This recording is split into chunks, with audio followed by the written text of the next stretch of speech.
अब जो एसिडिक और बेसिक स्ट्रेंथ ऑर्डर था उसके कुछ रिलेटेड क्वेश्चंस हैं जो बहुत बार पूछे जाते हैं इन्हीं के रिगार्डिंग। जैसे फर्स्ट क्वेश्चन है, ortho and para nitrophenols are more acidic than phenol. अगर फिनोल लिया हुआ है, और दूसरा क्वेश्चन है आपके पास में जैसे एक सिंपल फिनोल गिवन है और दूसरा आपको ऑर्थो नाइट्रोफिनोल दिया हुआ है, ऑर्थो या पैरा पोजीशन पे नाइट्रोफिनोल गिवन है। तो आपको पता होना चाहिए nitro group electron withdrawing group है। जैसे ही यहाँ से H निकलेगा, नेगेटिव चार्ज आएगा, उस नेगेटिव चार्ज को ये विड्रॉइंग ग्रुप खा जाएगा, है ना, स्टेबलाइज कर देगा उसको। जबकि यहाँ जो नेगेटिव चार्ज है उसको सिर्फ रिंग हैंडल कर रही है, यहाँ रिंग तो हैंडल कर ही रही है, साथ के साथ उस रेजोनेंस की वजह से नाइट्रो ग्रुप भी उसमें हेल्प कर रहा है। तो इसीलिए nitrophenols are more acidic as compare to phenol. Second question है जहाँ पर आपका फ्लोरीन, क्लोरीन, ब्रोमीन, आयोडीन बाकी सेम है, सिर्फ क्या है कि जहाँ कार्बोक्सिलिक एसिड है उस कार्बोक्सिलिक एसिड के जस्ट पास वाले कार्बन पे या तो फ्लोरीन ग्रुप जुड़ा हुआ है या क्लोरीन या ब्रोमीन या फिर आयोडीन। तो आपको पता होना चाहिए fluorine is more electronegative as compare to chlorine, which is more electronegative as compare to bromine and which is higher than iodine. तो आपका जो एसिडिक स्ट्रेंथ है उसका ऑर्डर क्या रहेगा? First structure that will be most stabilised by the fluorine, जहाँ negative charge आएगा वो फ्लोरीन बहुत इजीली हैंडल कर लेगा क्लोरीन के कंपैरिजन में, फिर ब्रोमीन हैंडल कर लेगा आयोडीन के कंपैरिजन में। तो ये आपका इंक्रीजिंग ऑर्डर रहेगा एसिडिक स्ट्रेंथ का।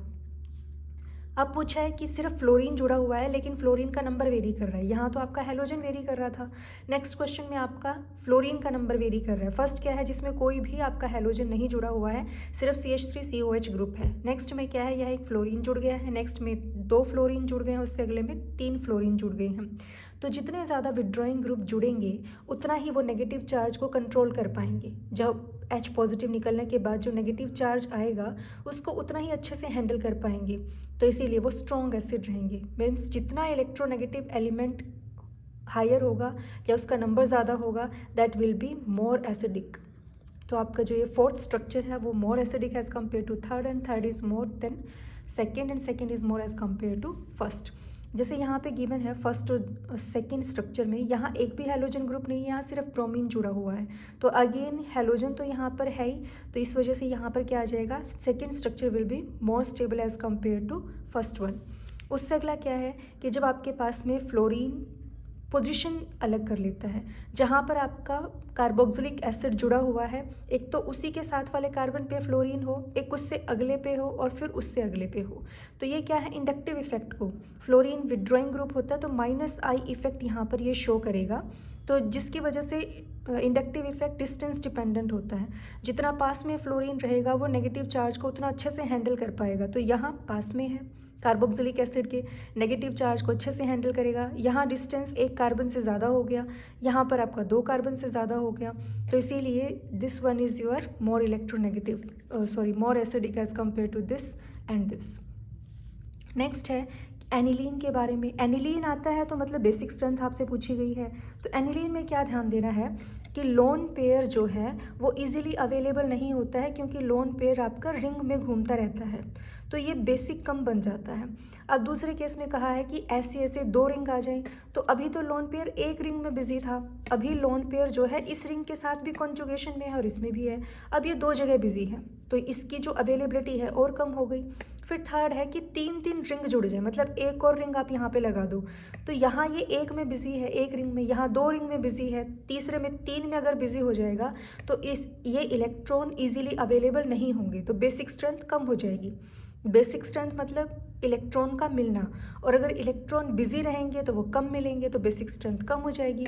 तो बेसिक स्ट्रेंथ इसकी ज़्यादा है, 2 रिंग की कम होगी और 3 रिंग की और कम होगी। और अगर इनका कंपैरिजन अमोनिया से कर लिया जाए तो यहाँ लॉन पेयर बिल्कुल फ्री है, फिक्स्ड है, यहाँ डीलोकलाइज्ड है, घूम रहा है, यहाँ पर लोकलाइज्ड है।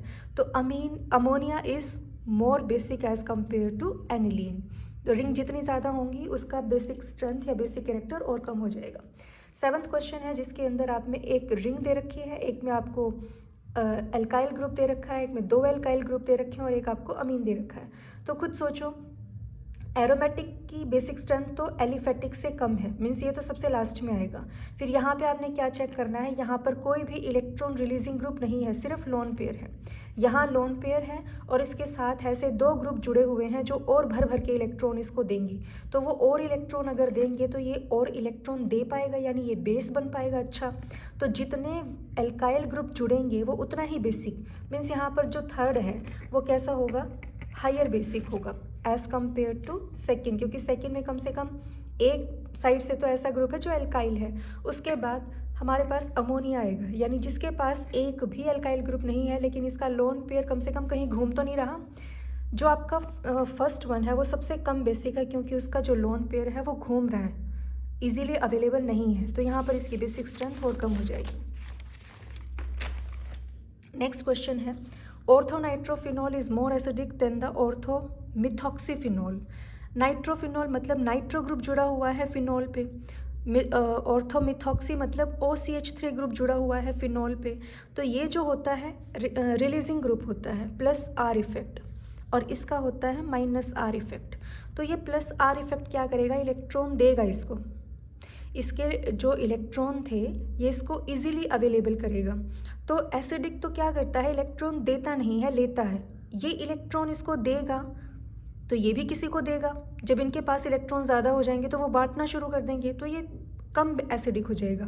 और ये क्या कर रहा है, इसके इलेक्ट्रॉन को भी खा रहा है, तो ये इसको ज़्यादा एसिडिक बना देगा। माइनस R इफेक्ट या रेजोनेटिंग इफेक्ट वो क्या करता है, एसिडिक स्ट्रेंथ को इंक्रीज करता है। Plus R effect acidic strength को डिक्रीज करता है। तो आपका nitrophenol that will be more acidic as compare to methoxyphenol. Next है, फिनॉल ग्रुप में अगर एक इलेक्ट्रॉन रिलीजिंग ग्रुप हो इंडक्टिव प्लस I इफेक्ट से और एक विड्रॉइंग ग्रुप है, तो विड्रॉ करेगा तो वो एसिडिक स्ट्रेंथ को बढ़ाएगा, और अगर इलेक्ट्रॉन डोनेट करेगा तो वो एसिडिक स्ट्रेंथ को कम करेगा। तो इसीलिए जो नाइट्रो ग्रुप है ये आपका एसिडिक स्ट्रेंथ में ज़्यादा होगा फिनॉल से, ठीक है। और फिनॉल क्योंकि इसके पास कम से कम कहीं और से इलेक्ट्रॉन आ तो नहीं रहे हैं ना, ये ज़्यादा स्टेबल हो जाएगा, ज़्यादा एसिडिक होगा, किससे, जहाँ से इसको इलेक्ट्रॉन मिल रहे हैं। यहाँ पर इसका प्लस I इफेक्ट है, यहाँ पर इसका माइनस R इफेक्ट है, माइनस I इफेक्ट भी है, दोनों ही है।